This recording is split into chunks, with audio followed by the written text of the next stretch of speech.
record and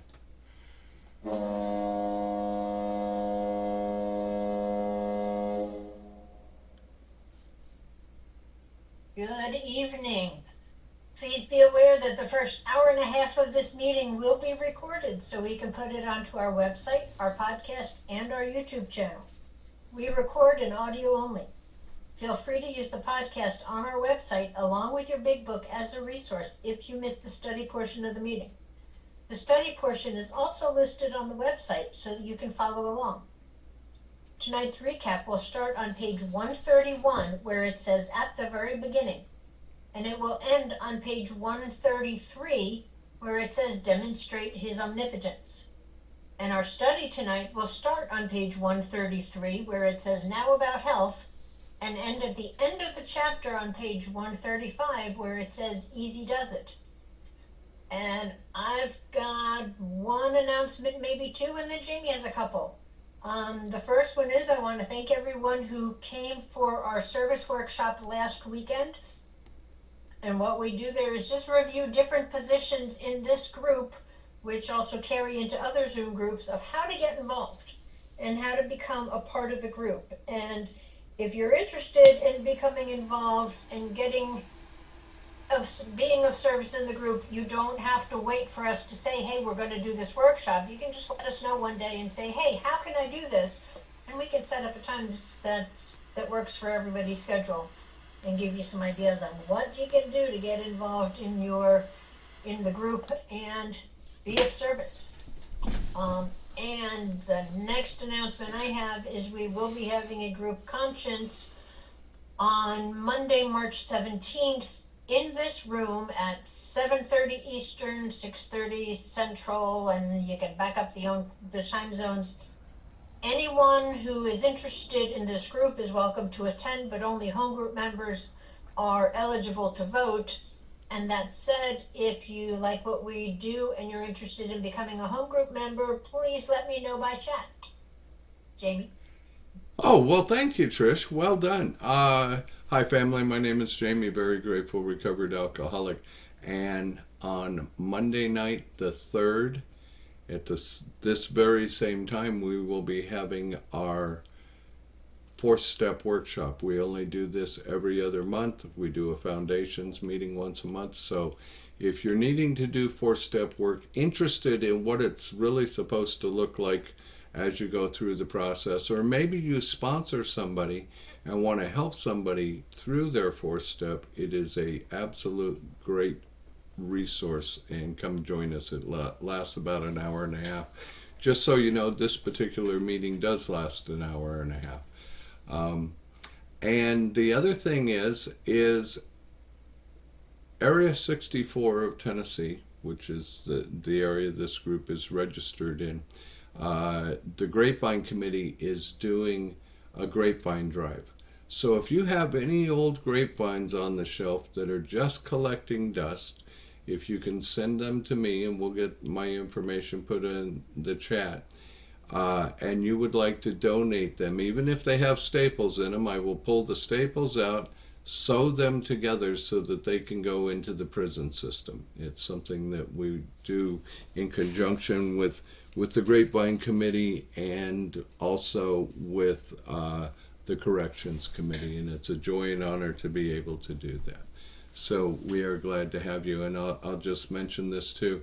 If you're new and you don't have a big book and you need one, put your information in the chat or send it to Trish, and I will be happy to mail one to you free of charge. So that's what we have for announcements, and now on with the show. Good evening, family. Once again, my name is Jamie, very grateful recovered alcoholic, and welcome to the Lewisburg Primary Purpose Big Book Study Group. To prepare for our Big Book study, let's get focused by having a 3-minute moment of meditation followed by our family's fog light prayer. And I'm a recovered alcoholic. My name is Trish. Thanks for joining us tonight. We're going to start the meditation in a minute, so please take a moment to get situated. Please be aware of background noises when you are unmuted and sharing, is to not distract yourself or others. We suggest we all observe proper Zoom etiquette. If you wouldn't do it in a live meeting, please don't do it here. And just a friendly reminder that absence of profanity offends no one. Please keep yourself muted during someone else's share, and we will call on you on the order that hands are raised. And from the foreword to the first edition of Alcoholics Anonymous. We of Alcoholics Anonymous are many thousands of men and women who have recovered from a seemingly hopeless state of mind and body. To show other alcoholics precisely how we have recovered is the main purpose of this book and of this group. For the meditation, some suggestions are: focus on your breath and posture, breathe in God, and breathe out self. Take this time to reconnect with God. Let the craziness of the day drift away and ask God to help you focus on the study. And we will invite those cute little monks in to do what they do so best, do what they do so well, and enjoy your time with God, folks.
And welcome back. And on your screen in front of you is our family's fog light prayer. If you'd like to join us to open this meeting, please.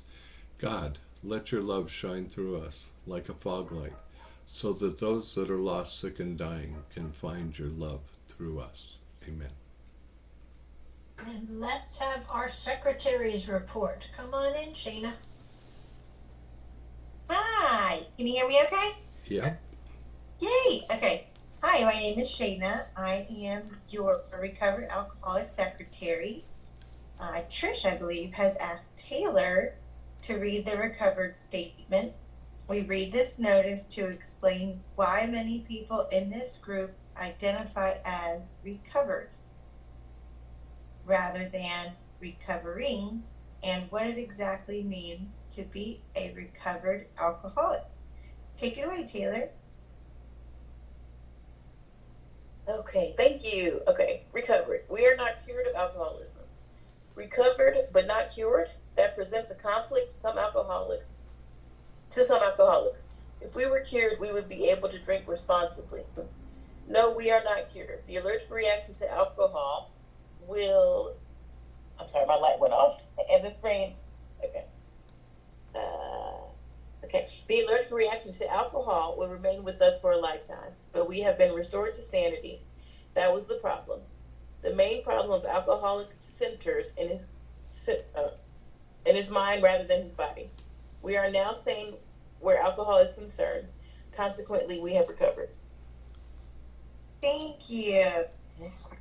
And thank you all for joining us tonight. We meet every Tuesday starting at 5:30 p.m. Central Time with the Gerbil Fellowship Cage, where we chat for an hour before the start of the meeting. Feel free to bring side dishes to share with the buzzards. Our Big Book study starts promptly at 6:30 p.m. Central Time, and we ask that you be courteous and ready to begin at the sound of the foghorn. We take our Big Book study seriously. Because of this, chat will be disabled during the study. In the 1940s, when the only elements to sobriety were God, a big book, and one recovered alcoholic working with an untreated alcoholic, the success rate was as follows. From the foreword to the second edition of Alcoholics Anonymous, page XX, of alcoholics who came to AA and really tried, 50% got sober at once and remained that way.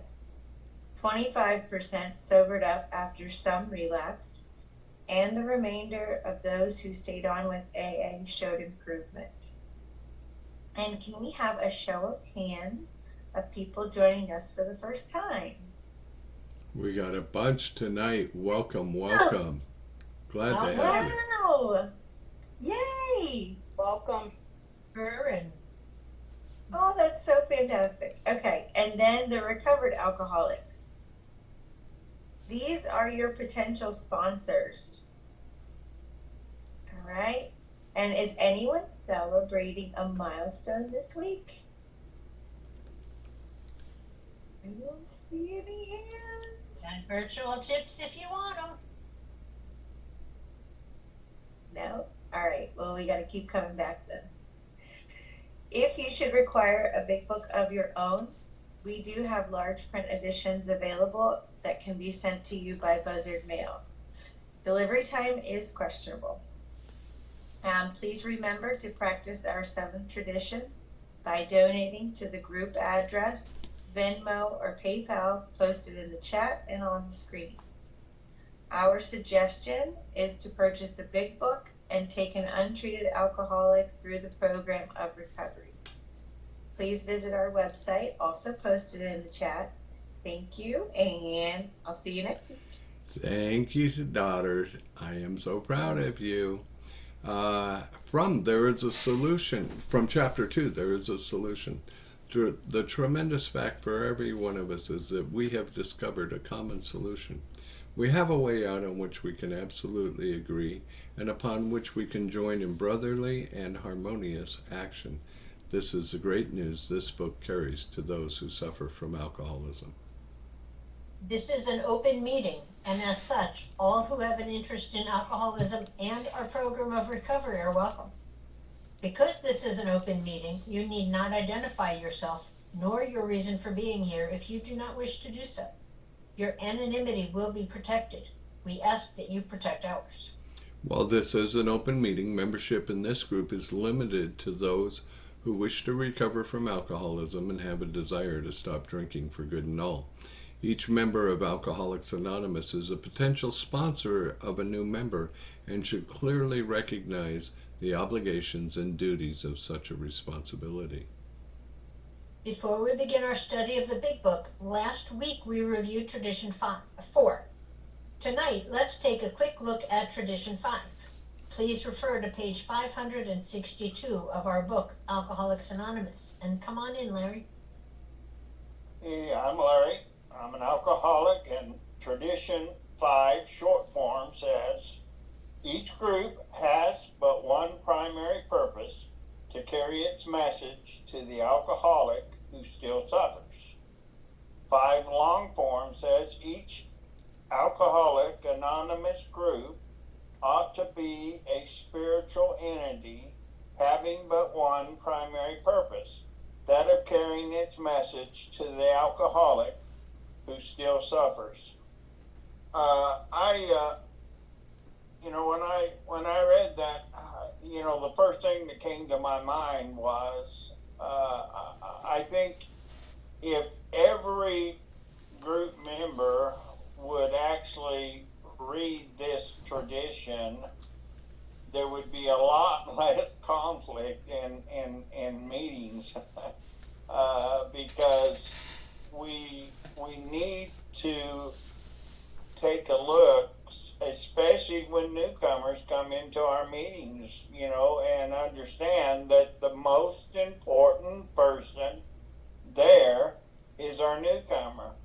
The primary purpose is to carry the message. And it's not only carrying the message in our meetings, but outside of our meetings and our conduct and how we carry ourselves,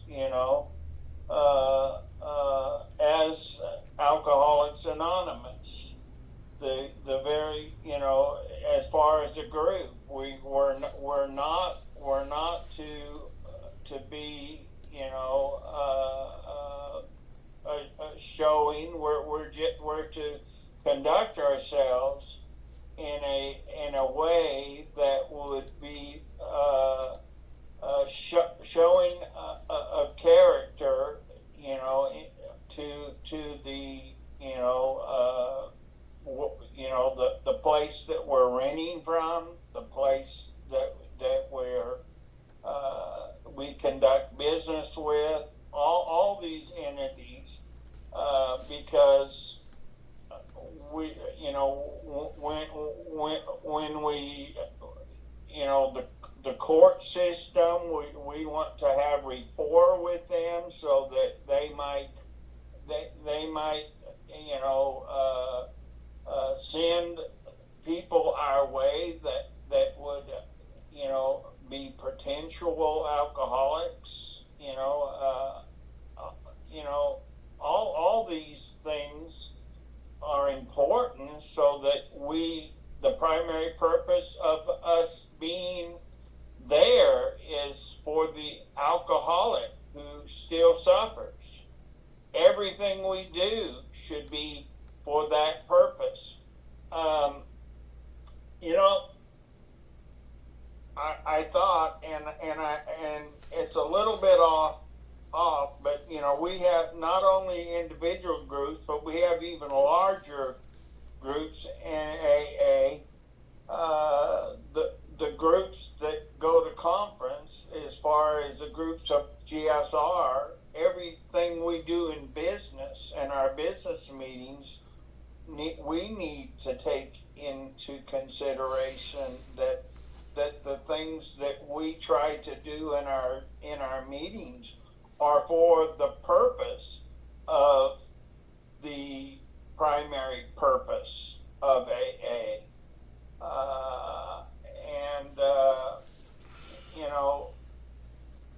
In all things, us as groups and us as individuals need to be conducted for one purpose, and that is to help when there is somebody that is sick and suffering.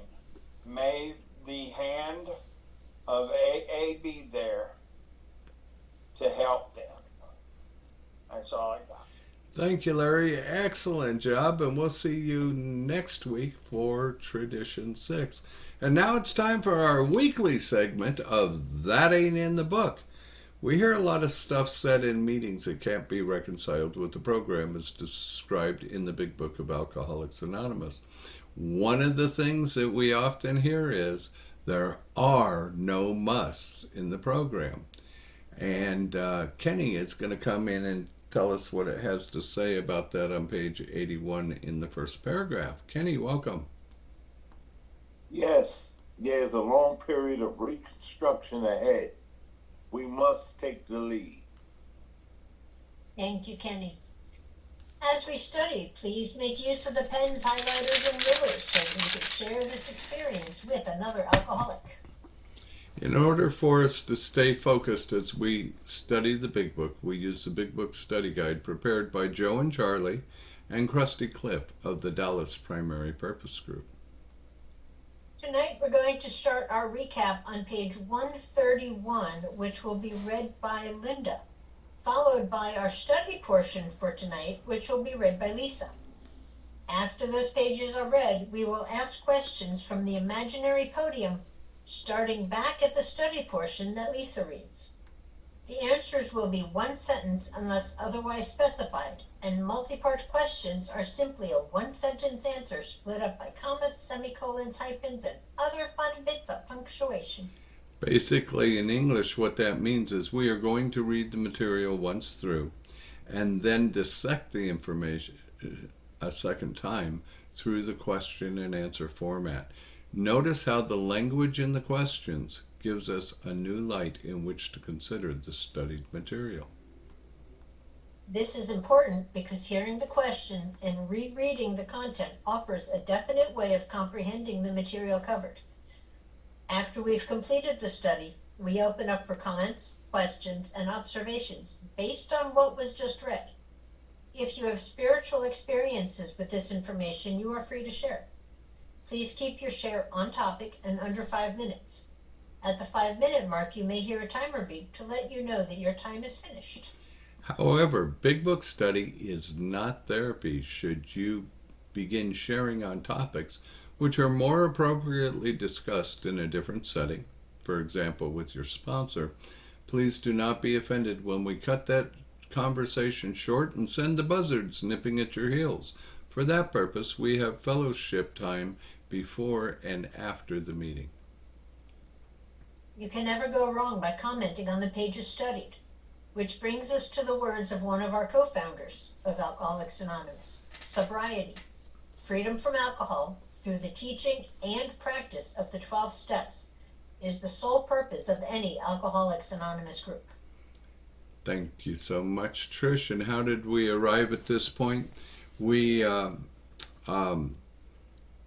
didn't just wake up today and say we're going to study the tail end of the family afterwards. This is a 94-week-long Big Book study from beginning to end. And we start at the title page, the first promise in the book, the story of how many thousands of men and women have recovered from alcoholism.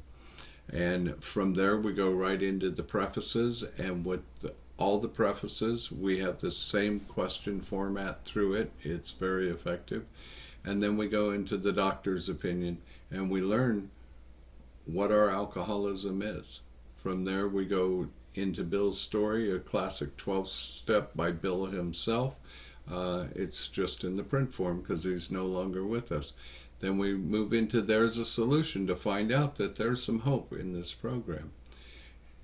The journey through chapter 3, We Agnostics, is, more about alcoholism, tells us all about untreated alcoholism and the mental obsession. And then we go to the place where we find God, and the chapter to the agnostics. And it's a beautiful pathway to let go of old ideas and old beliefs that we may have been raised with and open our hearts and minds to new ideas and new beliefs. From there we move into chapter 5, and chapter 5 really only tells us how to do 2 things. Even though the steps are there and presented in their entirety, it really only tells us how to take steps 3 and 4.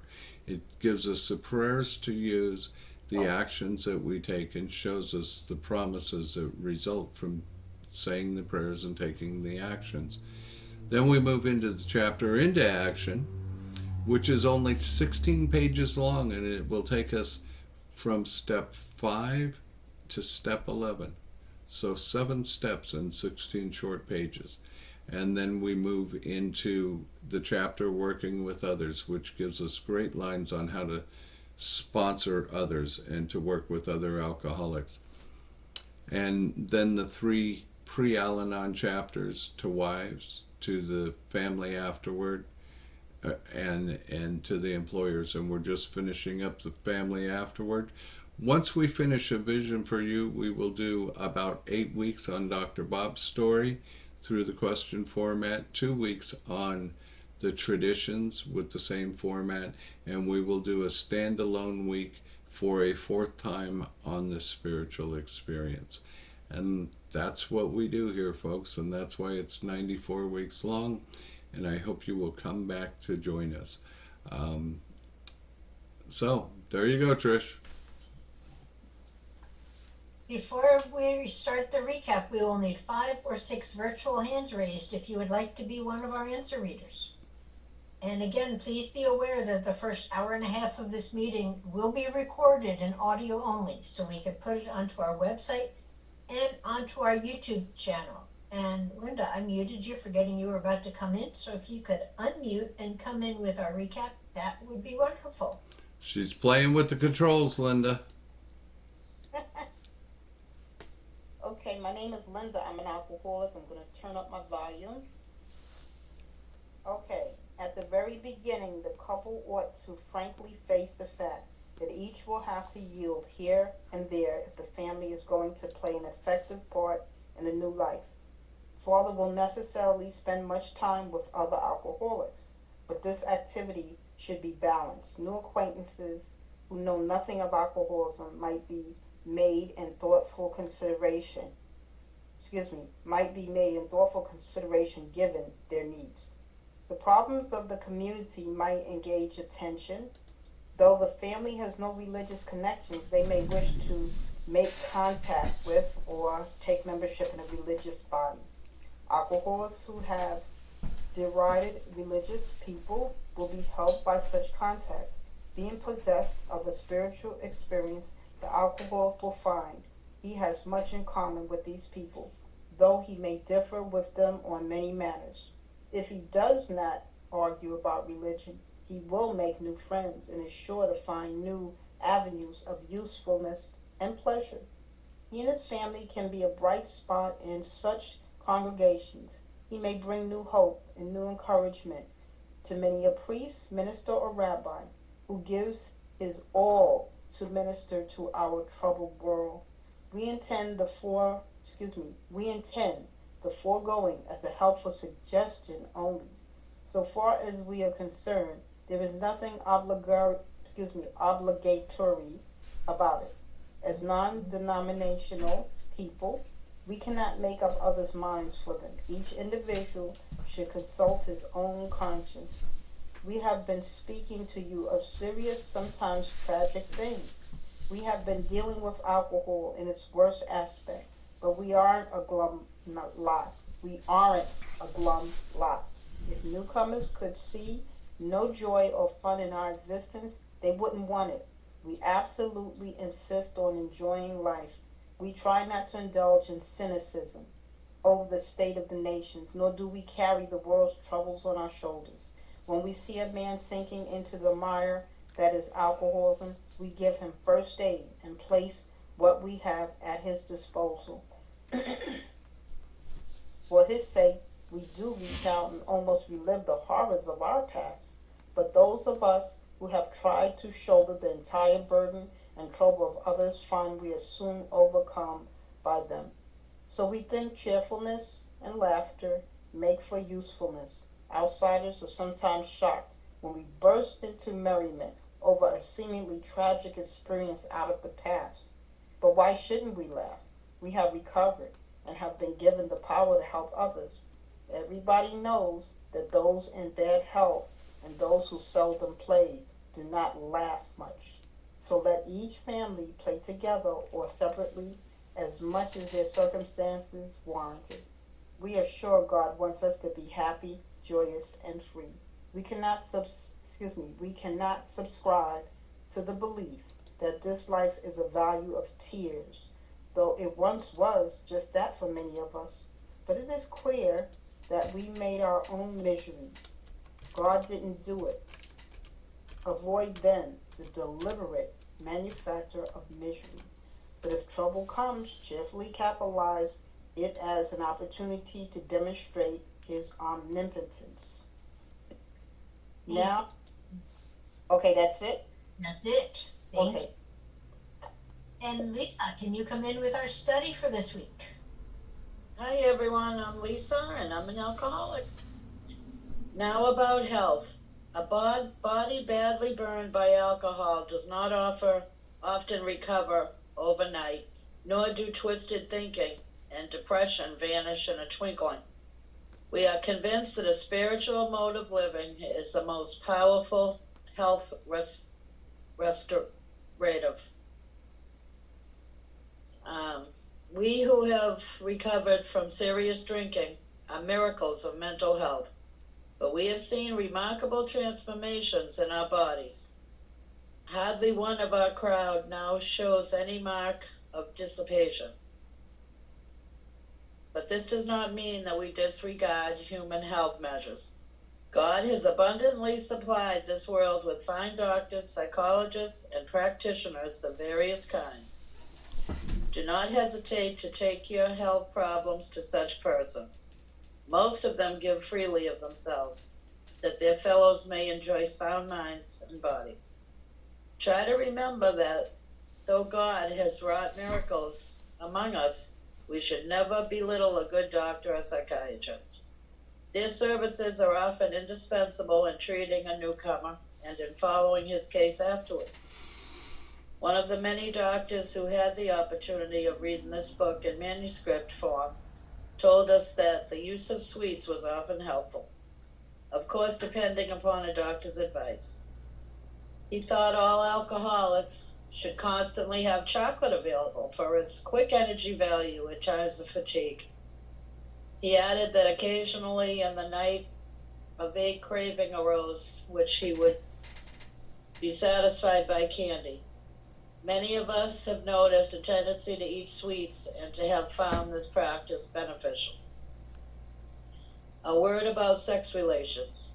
Alcohol is so sexually stimulating to some men that they have overindulged. Couples are occasionally dismayed to find that when drinking is stopped, the man tends to be impotent. Unless the reason is understood, there may be an emotional upset.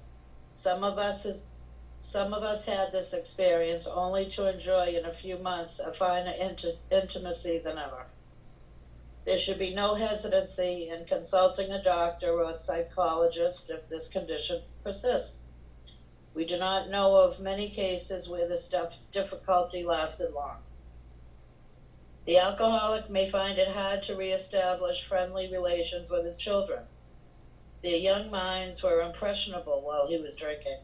Without saying so, they may cordially hate him for what he has done to them and to their mother. The children are sometimes dominated by a pathetic hardness and cynicism. They cannot seem to forgive and forget. This may hang on for months, long after their mother has accepted Dad's new way of living and thinking. In time, they will see that he is a new man, and in their own way will let him know it. When this happens, they can be invited to join in morning meditation, and they can take part in the daily discussion without rancor or bias. From that point on, progress will be rapid. Marvelous results often follow such a reunion. Whether the family goes on a spiritual basis or not, the alcoholic member has to, if he would recover. The others must be convinced of his new status beyond the shadow of a doubt. Seeing is believing to most families who have lived with a drinker.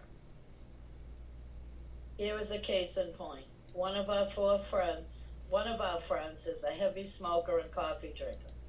There was no doubt he overindulged. Seeing this and meaning to be helpful, his wife commenced to admonish him about it. He admitted he was overdoing these things, but frankly said that he was not ready to stop. His wife is one of those persons who really feels there is something rather sinful about these commodities. So she nagged, and her intolerance finally threw him into a fit of anger. He got drunk. Of course, our friend was wrong, dead wrong. He had to painfully admit that and mend his spiritual offenses. Though he is now a most effective member of Alcoholics Anonymous, he still smokes and drinks coffee, but neither his wife nor anyone else stands in judgment. She sees she was wrong to make a burning issue out of such a matter when his more serious ailments were being rapidly cured. We have 3 little mottos which are Here they are. First things first, live and let live, and easy does it. Thank you, Lisa. And for our answer readers, please go ahead and unmute. And when it's your turn, speak clearly into your microphones. And I will ask the questions from our script by Joe and Charlie and Krusty Cliff. And the answers to the questions will be sentence by sentence coming directly out of this week's study that Lisa just read. And if those answering the questions lose their place, please allow me to redirect them so we don't have 6 or 7 people all talking over them at once, and we can get back on track that way. Hang on a second, Trish. Kenny, Linda, Nancy, and Donald, you all need to unmute, please. All yours, Trish. So our batting order tonight will be Kenny, Linda, Nancy, Donald, William, and Terry. And Kenny, you get our first question a lot. You are quick on that, raising your hand. And your question is, what about a body that has been badly abused by drinking? Now about health. A body badly burned by alcohol does not often recover overnight, nor do twisted thinking and depression vanish in a twinkling. Thank you. And Linda, of what are we convinced? We are convinced that a spiritual mode of living is the most powerful health restorative. Thank you. And Nancy, what are recovered alcoholics? We who have recovered from serious drinking are miracles of mental health. And I will be coming in with about 7 comments tonight. And here's the first one. Is the book showing us one more time that we become recovered from the seemingly hopeless state of mind and body? Thank you. And Donald, what have we seen? But we have seen remarkable transformations in our bodies. Yes, we have. And William, recovered alcoholics rarely display what? Hardly one of our crowd not show any marks of dissipation. And Terry, but this does not mean what? This does not mean that we disregard human health measures. Thanks so much. And Kenny, back to you. We have an abundance of what? God has abundantly supplied this world with fine doctors, psychologists, and practitioners of various kinds. Linda, we should not hesitate to do what? Do not hesitate to take your health problems to such persons. Thank you so much. And Nancy, most of them in the past would do what? Most of them give freely of themselves, that their fellows may enjoy sound minds and bodies. Thank you. And Donald, what should we remember not to do? Try to remember that though God has wrought miracles among us, we should never belittle a good doctor or psychiatrist. Thank you. And William, what do we find their services to be? Their services are often indispensable in treating a newcomer and in following his case afterwards. Thanks so much. And Terry, what did one doctor have to say about this book? One of the many doctors who had the opportunity of reading this book in manuscript form told us that the use of sweets was often helpful, of course, depending upon a doctor's advice. Absolutely. And Kenny, back to you. What did he think all alcoholics should have available? He thought all alcoholics should constantly have chocolate available for its quick energy value at times of fatigue. Boy, and I got another comment to go with this one. When this book was published, we did not have the high rates of other conditions. For example, diabetes, high blood pressure, obesity, etc. that this sugar could affect. There were also not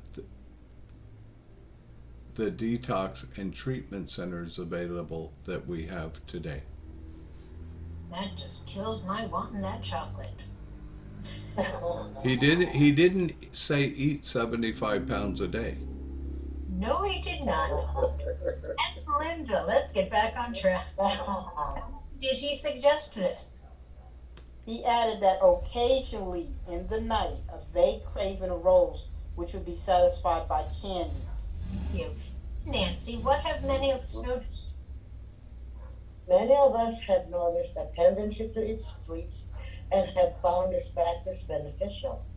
Oh, here comes one of those comments again. However, it is important for our own health not to overdo this practice. Yes.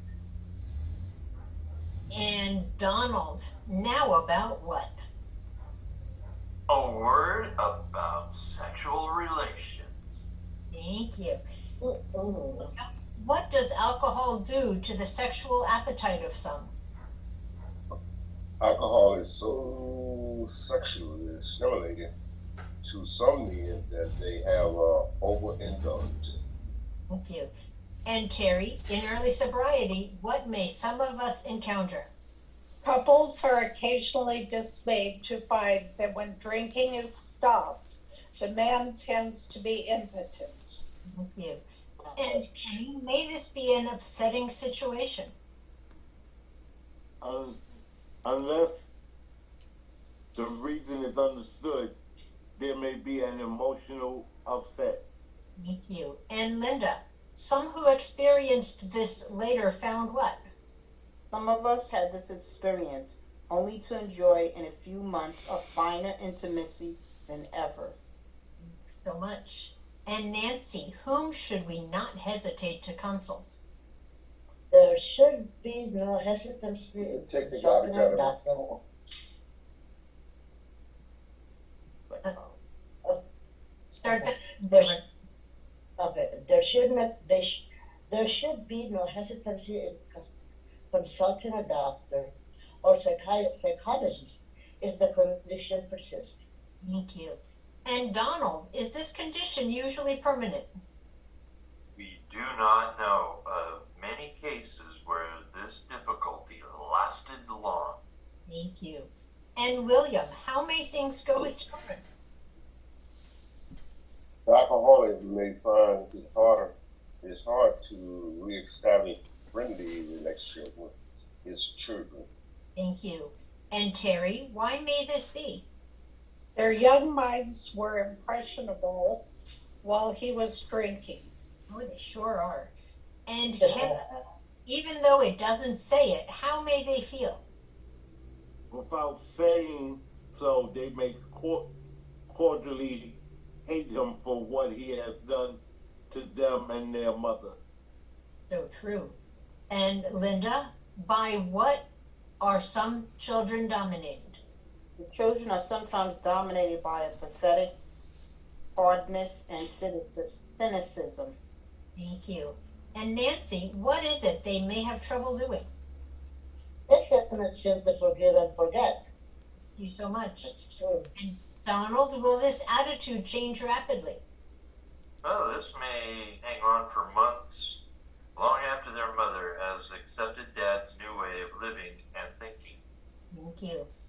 And William, what will they see in time? In time, they will see that he is a new man, because in their own way, they will let him know it. Thank you. And Terry, you get our first two-part question. A, when this begins to happen, what is a good idea? And B, what will probably happen then?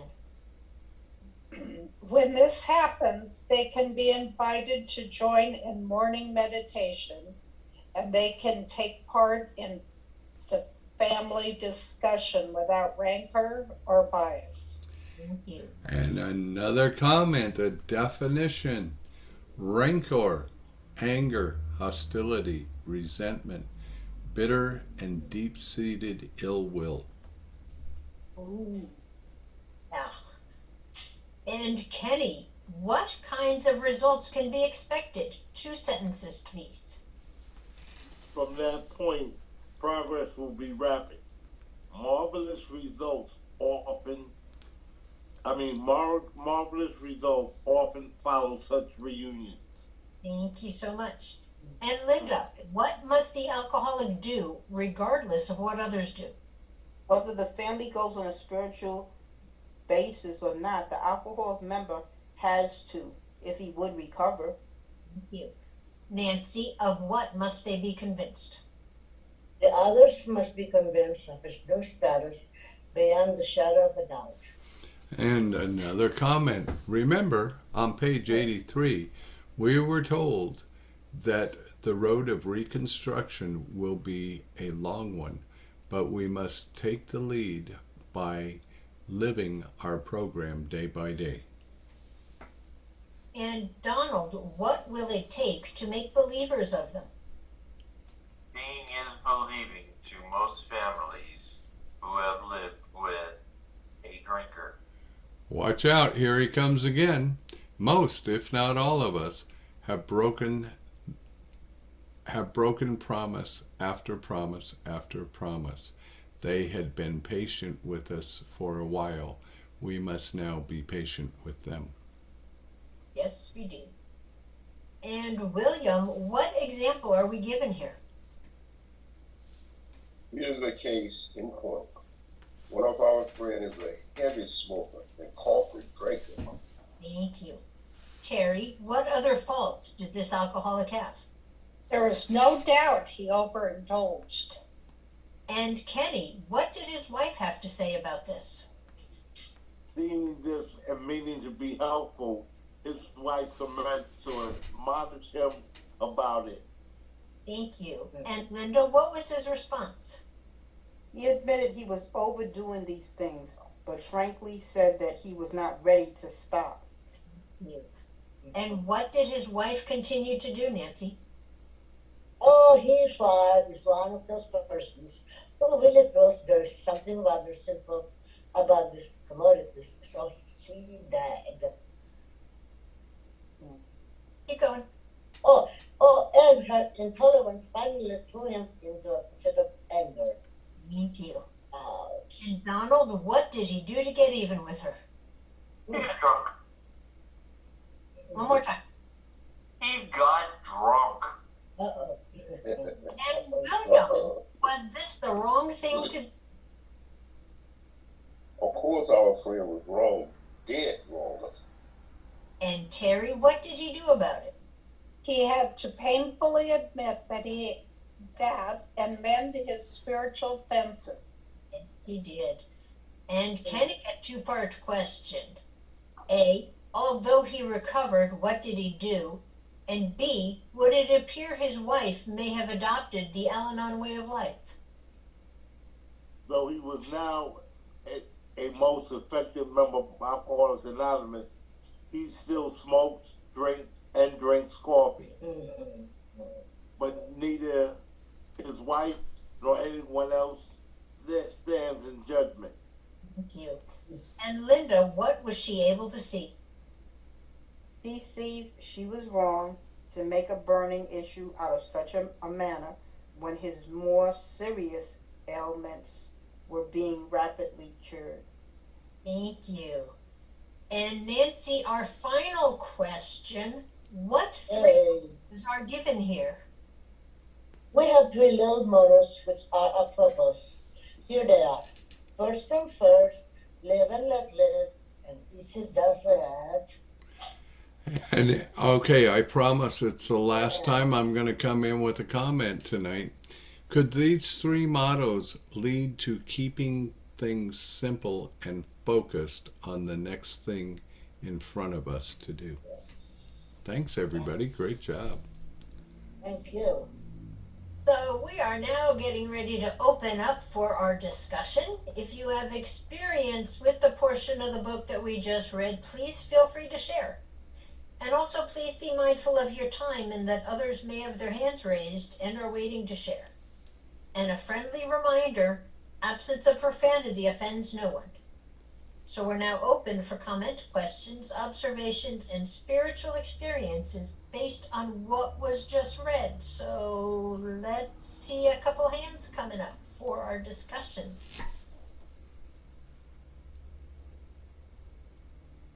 Almost as bad as the chapter to wives, huh?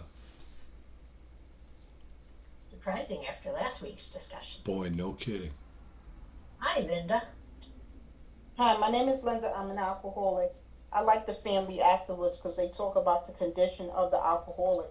And it says he's not going to be squeaky clean. He's not going to be perfect once he puts the alcohol down. And that's because there has to be the recovery that has to come in.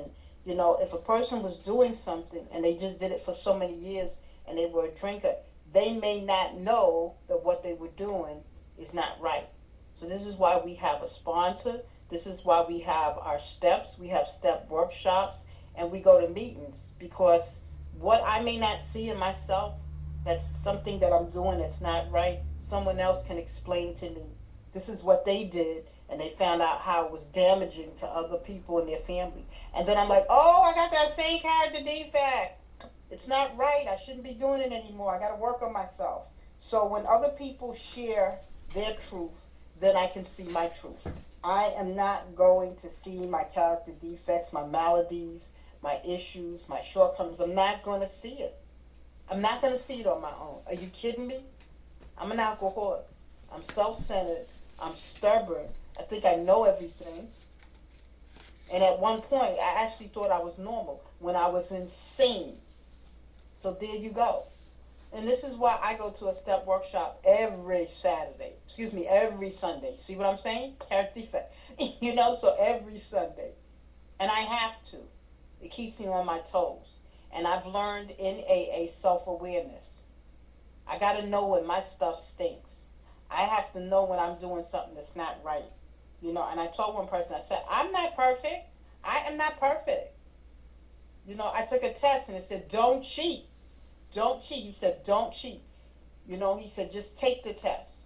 And I cheated. I went online and I looked for the answers because I wanted to so much get into this class. And then I thought about it later. You know, back then, a couple of years ago, I wouldn't have cared. It would have been like, I'm justified. I need to get into this class. But now, going through the steps, my conscience ate at me because I bumped someone that really needed to get into that class that didn't cheat. You know, and this is the self-awareness. You know, it's already a done deal, but I have to take a look at my character defects. I have to be able to admit it so I don't keep doing it. I have to tell on myself so I don't keep doing it. You know, and what I just shared, I was in a meeting and some people started laughing. I wanted to say, it's not funny. What I did is not funny. Maybe y'all think it's funny, but it's not funny. You know, we do things we shouldn't do. Come on. It's no joke. It's no fun in it, you know. One lady said that when she would get in her car and somebody would flip the bird on her, you know, the middle finger, she would chase them. And she said she found herself doing that in recovery. And she had to realize, what am I doing? I'm acting like I'm drunk. You know, my friend told me someone was ringing her bell. We have so much Amazon being, in New York, people love Amazon. Every other day, Amazon is ringing our bell. You know, so she said the lady rang her bell. And she's like, hold on for a minute. And she went downstairs because the Amazon woman was like, can you open the door? And the woman was not nice the way she said. So she came downstairs to see who is ringing my bell and who is saying this to me and got into a screaming match. The lady's like, she's in AA, and she's like, I'm an actress. I got a louder voice than you. And she said it went nowhere. She was just spinning her wheels. And then she said she had to stop because the other lady wasn't going to stop. She said, wait a minute, I got a program. What am I doing? What am I engaging in this power-driven argument? You know, so I have to check myself all the time. I need to be checked sometimes. You know, you know, people are so good at saying, yeah, well, I checked that person because they needed to be checked. But what about when we need to do it to ourselves? You know, and I like what it says about the alcoholic is not going to be squeaky clean. It's a period of recovery. You know, and then the wife nagged, and then she had to understand what she did wasn't right. Two wrongs don't make a right. You know, and then he went back to drinking. Sometimes we can be at a real sensitive point and our recovery, and the least little thing can make us drink. It can trigger us. It won't make us drink, but it'll trigger us to drink. And for me, there was a lot of things that triggered me. My job, my kids, my this, my that. So I had to stay in meetings all the time. And I had to call people when I was triggered. And this is what I like about this program. We get the support. People, first thing, we get accepted. When we tell you welcome, we're accepting you. We get the support and we get the encouragement that we need. We get the guidance and we get the teaching that we need so that we can see ourselves and we can make that change. And I'm going to say this real fast. For a physical and a mental condition that we have, the only solution is a spiritual solution. Thank you. Thank you, Linda. Glad you're here. Hi, William. Hi, my name is William Alcoholic. Y'all want to go to the movie with me tonight? To that Family After. William is the main character in that Family After, and he have put everybody through the ringer, So come along, let's see what happened to William in the ending of that. This is the last part of the movie, so come along. And that's what I get a chance to see, me. Because when I was drinking, I did not realize what I was doing to the people surrounding me. Everything self-destroyed, because I thought I was a good little William, you know what I mean? But I like the way Dr. Simple was saying about it. He said we was like actors on a stage not knowing a single line of what the character was about, And the other thing he was saying is that we would had a flight jacket on, escaping from reality, So now I get a chance to see all that stuff that happened to me. And how did I do that? I come in here, read the literature, coming to meetings, hearing other people share. Instead of me looking outside of myself, I began to look inside of myself and see what I could do about healing that. And definitely, I tell you, I had a hard time getting sober in the beginning. And one thing they do at most meetings, right, they read how it worked. And I self-diagnosed it myself. I said I had grave emotion and mental disorder.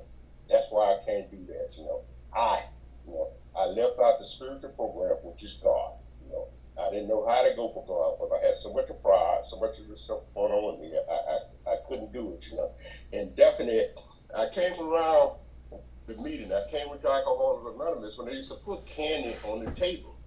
When you came into the meeting, put candy on the table. And now I know how to make moonshine, okay?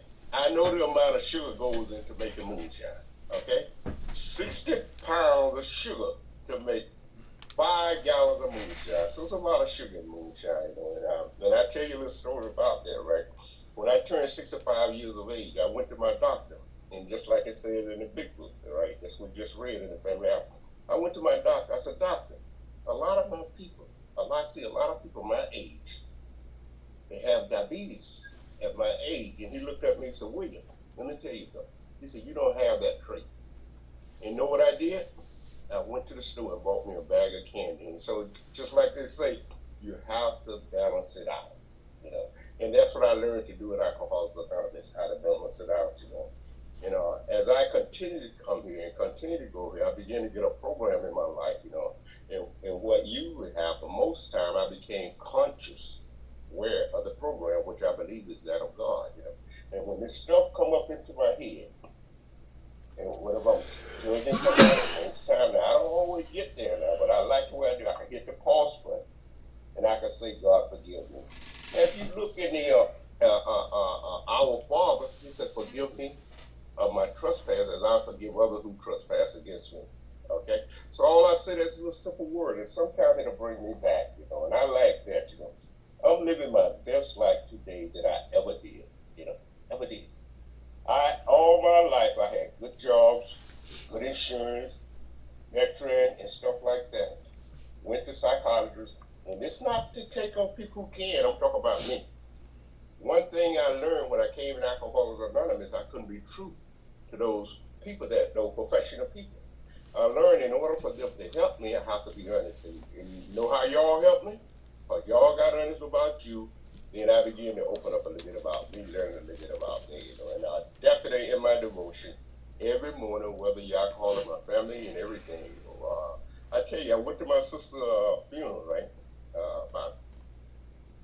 About 5 months ago, and people met me that never met me before. She's in California, and they said, "You the main, it's her main brother. You the one she talks about all the time. You the one, because I sent spiritual. So in the morning, at 5 or 6 o'clock in the morning, I get up and I said, "Thank you, God." And I sent it to members of Alcoholics Anonymous. I sent it to family members and stuff like that. So I didn't believe the first lady said that to me. And another person came up and said the same thing to me. You know what I mean?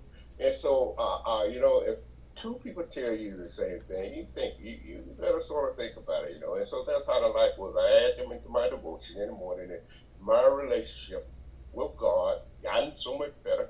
My relationship with my family got so much better. Because I don't get into drama, because I don't handle drama that much. Most of the time I stay out of it. I don't want to listen to it. I don't want to hear it. I like spiritual stuff to keep me here, So I try to stay out of it, you know what I mean? But I'm so grateful that we had a happy ending to this whole thing.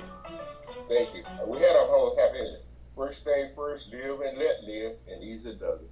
And that was my live and let live was my main slogan and when I came to Alcoholics Anonymous. So thank you so much. Thank you, William. Who's next?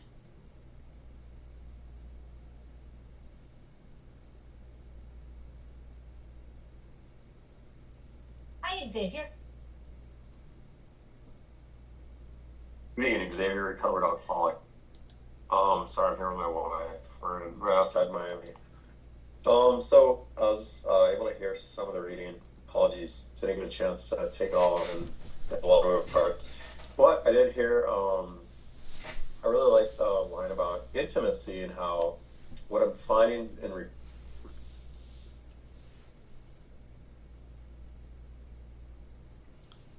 Xavier, my wife. there you go. Oh, good. Sorry, must have been coming in and out. Yeah, your internet's shaky, so stay close. Oh, thank you. Let me see if I can fix that really quick. And let me start your time over in that case because of the internet problem. All right, I just got on the Wi-Fi, so I'm hoping it sticks on a little better. All right, so I was just noting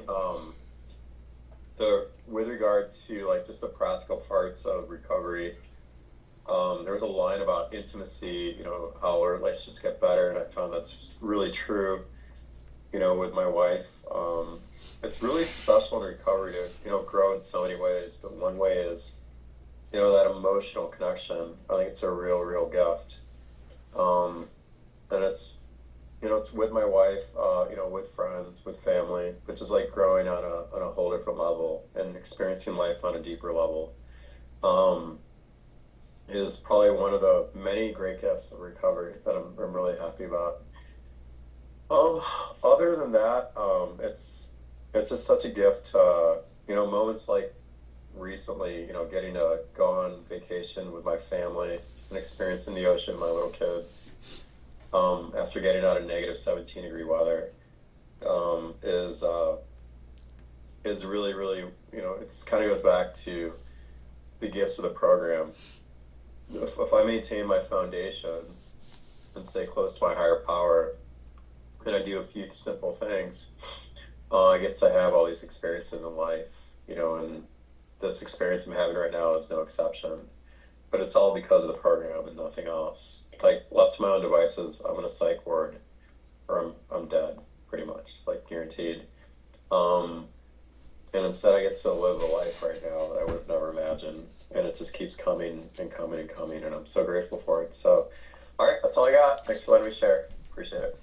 Thanks, brother. Xavier. Good to see you. Hi, Lisa.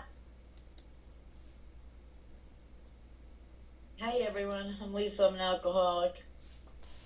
I could relate. I started thinking about some things reading. There was no doubt he overindulged. Well, I definitely did that with alcohol, but even when I wasn't drinking, whether it was sweets and cheesecake and all of that stuff, and I found myself sometimes with shopping. I can do it with anything. Like I was always trying to fill that hole, something to make me, some outside thing was going to make me feel better, I found from doing this work that none of that stuff ever made me feel better, and actually it made me feel worse. I had my blood done a few years back, and I was told I was pre-diabetic. I couldn't believe it. Happy to say I got that down, and it's no longer the case, but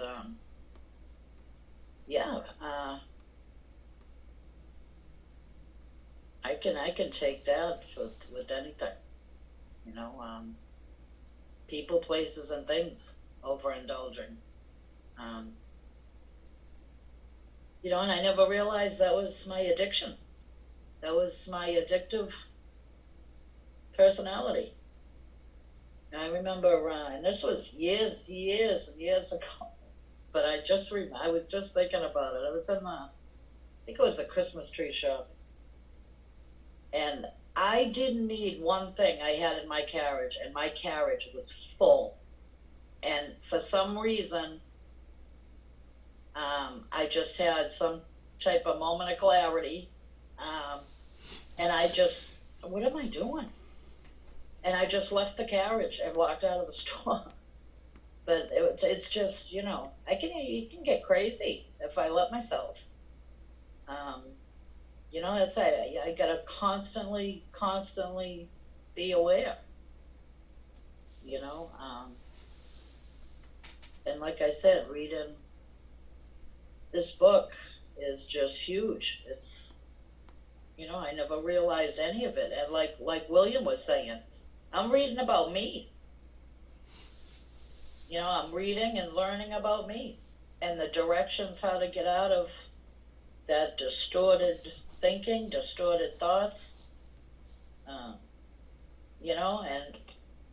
learning how to get rid of it.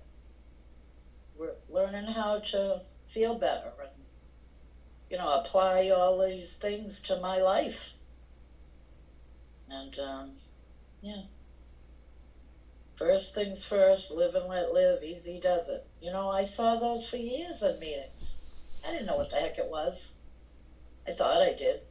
I knew nothing. I really didn't. This book, I love it, and I'm gonna keep coming back. That's it for me. Thanks. Thanks, Lisa. Hi, Trishelle. Hey family, I'm Joshelle. I'm an alcoholic, and it's a great day to be sober. Thoroughly been enjoying everything I've heard and what's been read. We absolutely insist on enjoying life. That right there, boy, I take that and run with it. I ain't kidding, I do. Every day, and then that part, we are sure God wants us to be happy, joyous, and free. I am a member of the Away Conference in Birmingham, Alabama, and that's Alabama Women in AA. Yay! And that was our theme last year, happy, joyous, and free.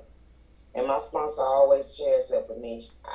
I insist you enjoy life. So guess what I do when I talk to my sponsees? I tell them I insist you enjoy life. Because I know early on everything is so sensitive and delicate and whatnot. And, you don't want to do this too fast, or don't, because you're still trying to watch out for the people, places, and things and situations and stuff like that. And I said, if you feel spiritually fit, go ahead and go. And if you don't, hey, go to a meeting or stay home, watch a movie, read, or do whatever you enjoy doing if you don't feel spiritually fit. But that was my thing right there.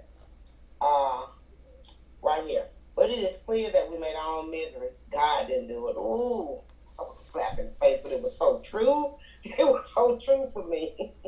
Avoid then the deliberate misery, the manufactured of misery. If trouble comes, cheerfully capitalize on it as an opportunity to demonstrate his omnipotence. Yes. Share this. I'm going to try to be quick as possible. Today I was consumed with some fear.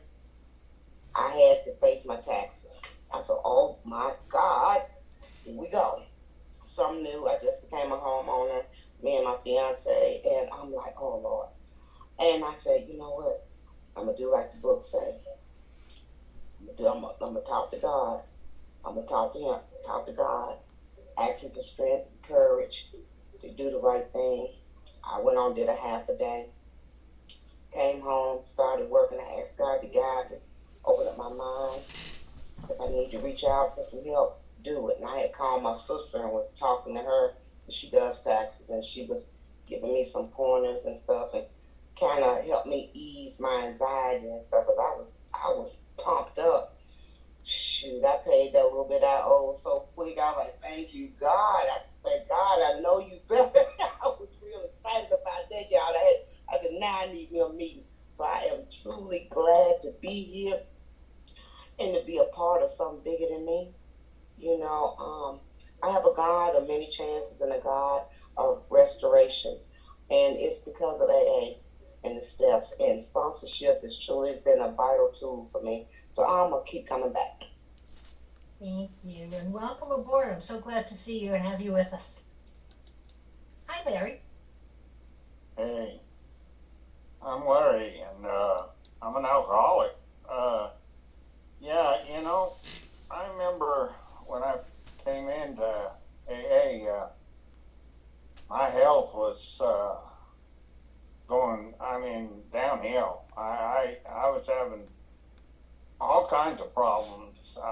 I'd never been to the doctor in about 20 years, and I come into AA, and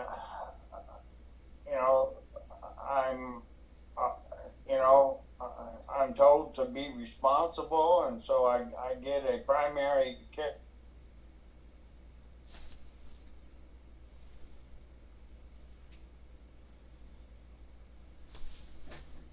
The frozen zone. We'll see if he comes back. Me that I have everything, wrong with me. He finds cancer, and and anyway, here I am, my first year of sobriety, and besides that, I'm crazy. My first year of sobriety, I've got this psychiatrist that I'm seeing for a whole year, and and it's all because of I can relate to this overindulgence of lifestyle that I had been.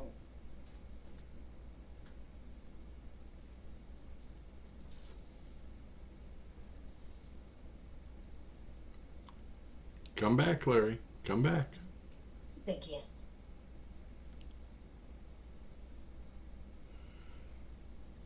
Okay, well. Doing all my I didn't even make $180,000.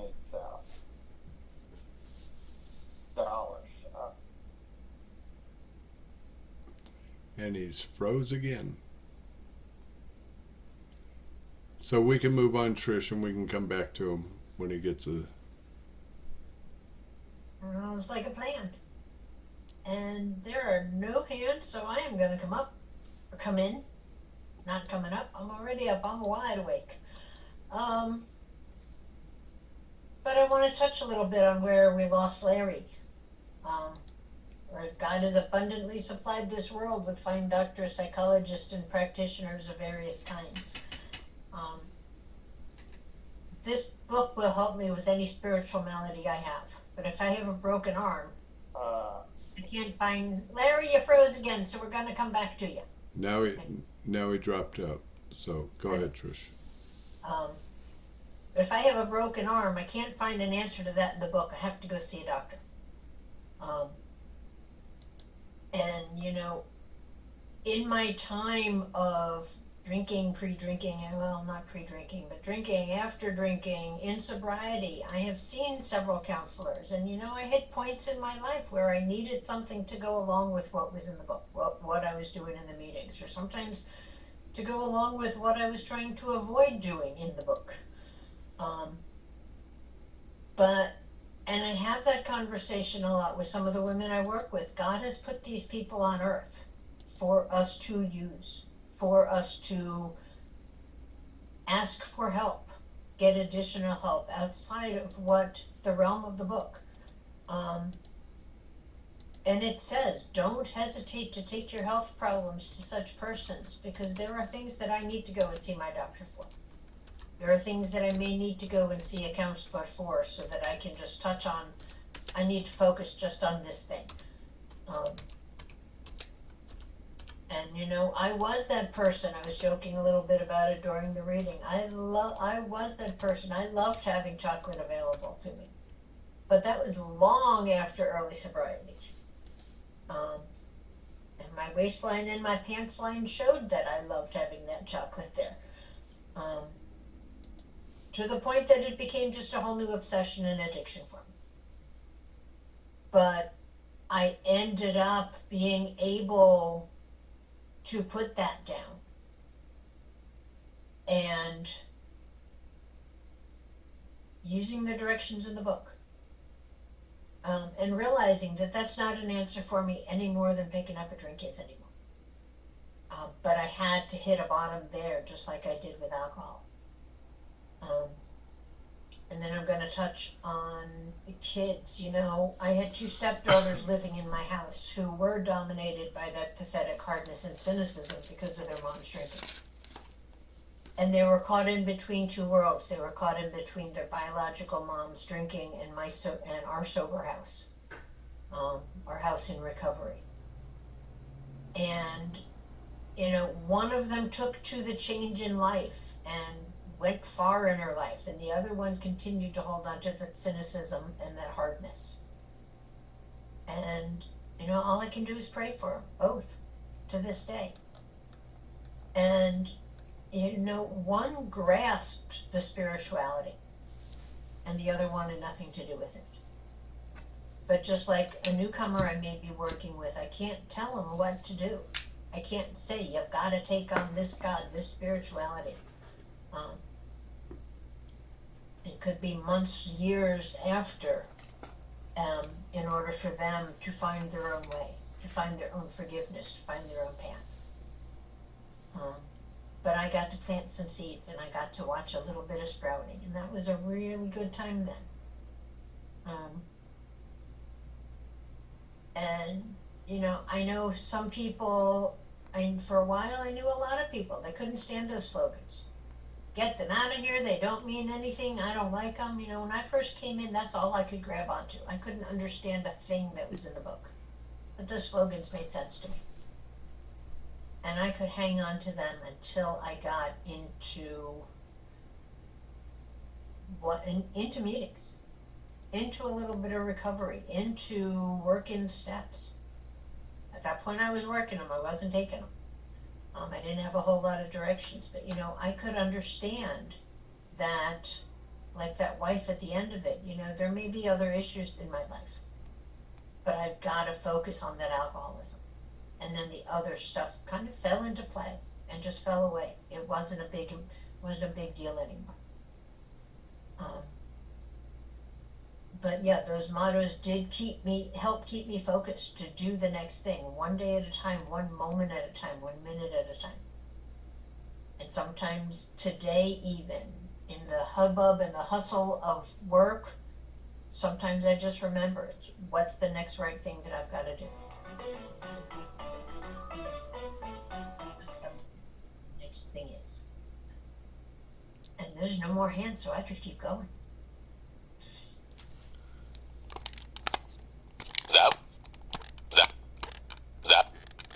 That was easy. I just had to, Trish. But is it working?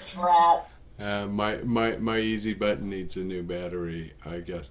Larry is back, and Larry, if you want to go again, go ahead. You kept freezing, and then you just dropped out altogether.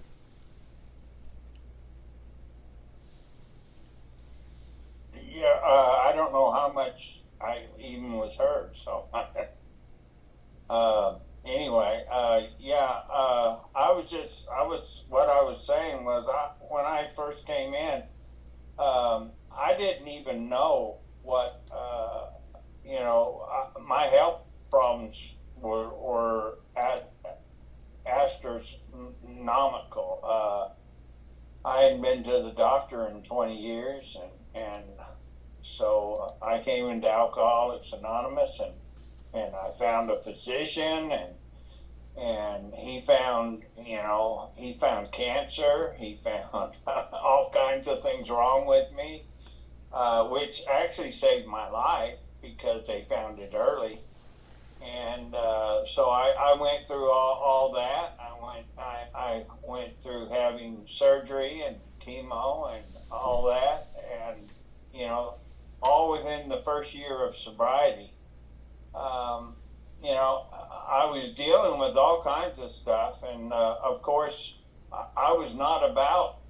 I'd already gave up, alcohol and other enhancers that was going on in my life. So to give up smoking and to give up, coffee and things was out of the question at that time in my life, and I still, of course, haven't given up smoking.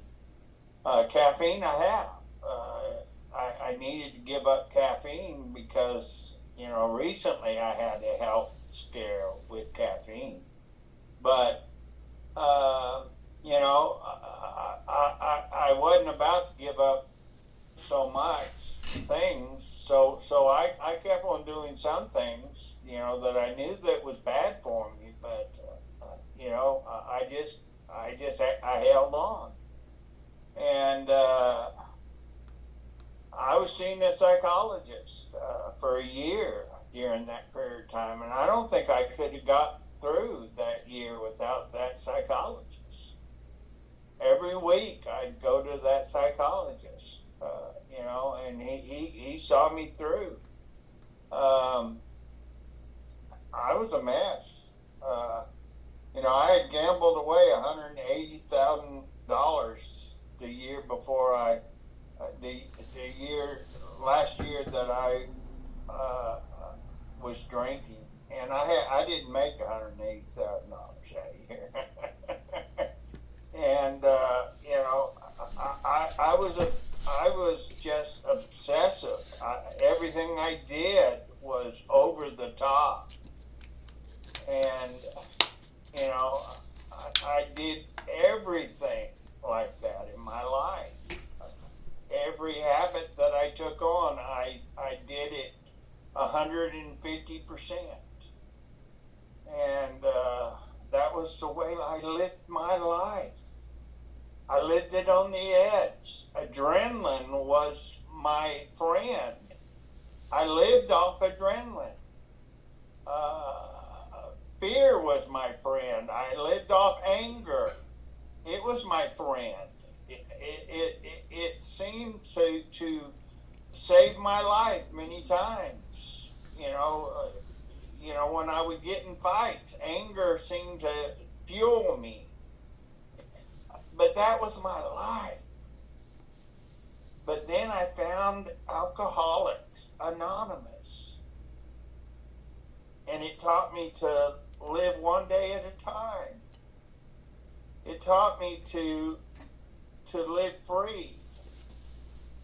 It taught me to do first things first.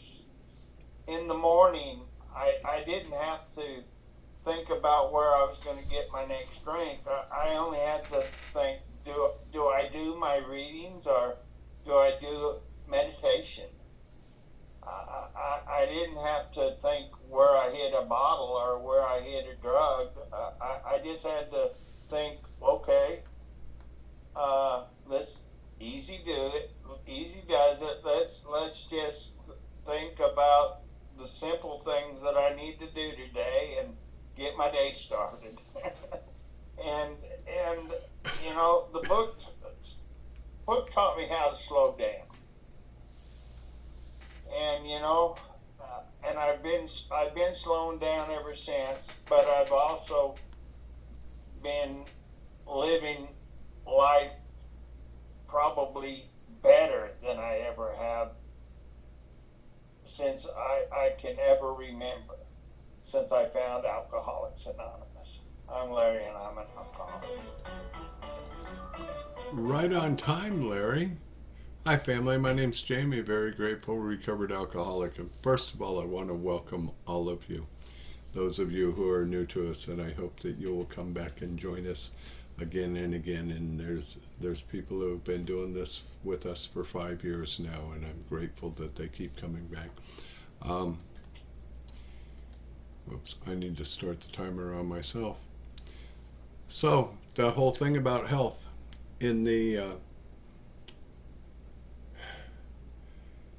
chapter 5, page 64, yes, it's dealing with resentments, but it tells us that when the spiritual malady is overcome, we straighten out mentally and physically. And I have come to believe that every problem in my life, all of my character defects, are rooted in spiritual malady. So if our program of recovery will work on, the spiritual program of recovery will work on my alcoholism, it's a reasonable idea that it will also work on those other spiritual maladies of life, whether it be food or lust or greed or pride or ego or any of those things. So, I'm also a firm believer that if it's something I have lifestyled my way into, like type 2 diabetes, I can also lifestyle my way out of it. But I'm the one who's responsible to do that. Word about families. When I got sober, I used to use my alcoholism as an excuse, and I'd cry and, "I'm just an alcoholic! What do you expect of me?" Well, the truth is that it was a wimpy excuse because I hadn't gotten to this part of this book yet. And you are not the family that I was born into, and we put the dis in dysfunctional. You are not the family that is the family of my loins. You are not the family, is one of the many dysfunctional families that I have married into. But you are the family that is my very lifeblood. And you have taught me how to live. And that's very important. Something that I have to remember about this section of where it talks about families is this is still about me practicing the program of recovery in my life with my family. And while I always have to live in the steps with family, there is especially 4 pages that I especially have to live in. 84, 85, 86, 87, and 88. Maybe that's 5. And I need to live in the spiritual practices of step 10 and looking at me to see how I'm treating you. And the 11th step inventory on page 86 allows me to see why I might not be treating you well. And these are things that I have to look at myself about every day. And I've got to remember that my family and people in my life are spiritually sick as well. And if I want them to be patient with me, by all means, I have got to be patient with them. Word about the doctors. I was 18 years sober and I hit a wall with anger and depression, and I did exactly what the book taught me to do, which was to seek outside professional help. I'm very happy to say that I no longer have to do counseling and that I'm no longer medicated, but there was a time in my sobriety that I had to do those things in order to work through some of those outside issues that are my issues. They're life issues, but they're not the stuff that I bring in my 5-gallon bucket and dump all over the rest of you. This is such an amazing program, and all of these things. I was born into untreated alcoholism, so I experienced so many of these things growing up myself. And then living in my own alcoholism, I was the perpetrator in those things. I am grateful to say that when I got to Alcoholics Anonymous, I was no longer a victim. What happened was Alcoholics Anonymous gave me the tools to become an overcomer of these difficulties in my life. And what a beautiful, magnificent way of life. Mel, I answered your question. I sent you a message and answered your question to you. I apologize for not seeing it earlier. And I'm watching the clock count down, so I'm going to stop it with 9 seconds on the clock. Thank you. Jamie? Yes. Oh, that was a thank you. I didn't catch the first part. I just caught my name. That was a thank you, Jamie. All righty then. Anybody else want to jump in before we close out?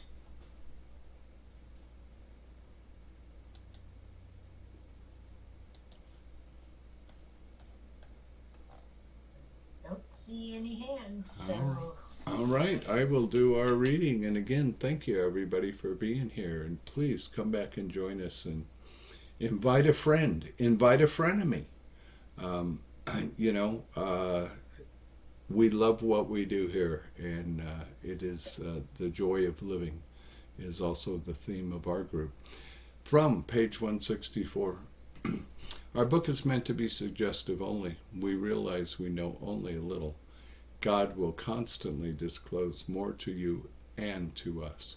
Ask Him in your morning meditation what you can do each day for the man who is still sick. The answers will come if your own house is in order. But obviously, you cannot transmit something you haven't got. See to it that your relationship with Him is right, and great events will come to pass for you and countless others. This is the great fact for us. Abandon yourself to God as you understand God. Admit your faults to Him and to your fellows. Clear away the wreckage of your past. Give freely of what you find and join us. We shall be with you in the fellowship of the Spirit, and you will surely meet some of us as you trudge the road of happy destiny. May God bless you and keep you until then. Thank you. And we will go ahead and close out with the Lord's Prayer, but in this group, we do it in a really special way. Since we're not all in the same room, we're not even all in the same time zone, so we can't stand around the table and hold hands to pray out. So what we do instead is we hold our hands up in the screen, and that's how we together, connect together. Come on back again sometime, Jeremy. It was good to see you. It's how we connect together. We pray with and for each other, and we enjoy doing that in here.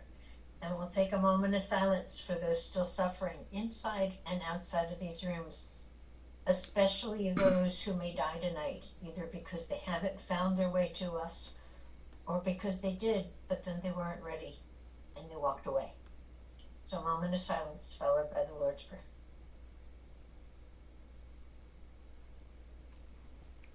Thank you. And who brings us from shame to grace if we let Him?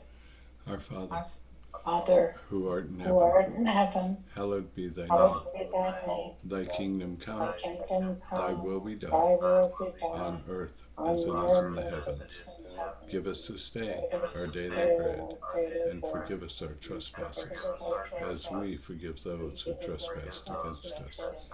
And lead us not into temptation, but deliver us from evil. For thine is the kingdom, and the power, and the glory, forever and ever. Amen. Amen. Keep coming back. Thank you, folks. Yes. Give me a text. Give me a text. Text Right. me